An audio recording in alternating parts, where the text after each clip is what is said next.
नमस्कार दोस्तों, मैं हूँ खुशबू सिन्हा। यूट्यूब चैनल में आपका स्वागत है। तो चलिए आइए, मैं एक बेटी विवाह गीत सुनाने जा रही हूँ, तो आप ध्यान से सुने। अगर आपको ये गीत पसंद है तो चैनल को लाइक और सब्सक्राइब करना ना भूलें।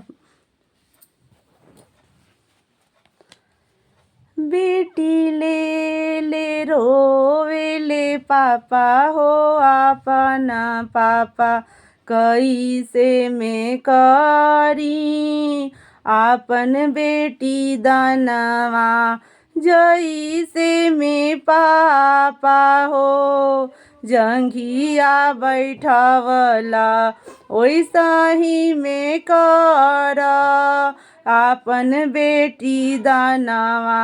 बनवा में रोवेले हरी हरी दुभिया, जलवा में रोवेला जलवा मछलिया, बनवा में रोवेला हरी हरी दुभिया, जलवा में रोवेला जलवा मछलिया।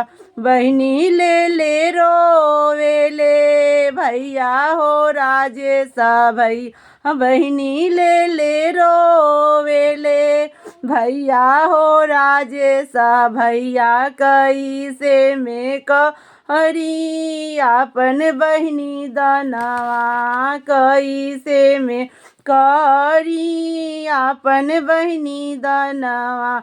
जैसे में भैया हो लौआ छिटवला, जैसे में भैया हो लौआ छिटवला, वैसा ही में कर आपन बहनी दानवा, वैसा ही में कर आपन बहनी दानवा।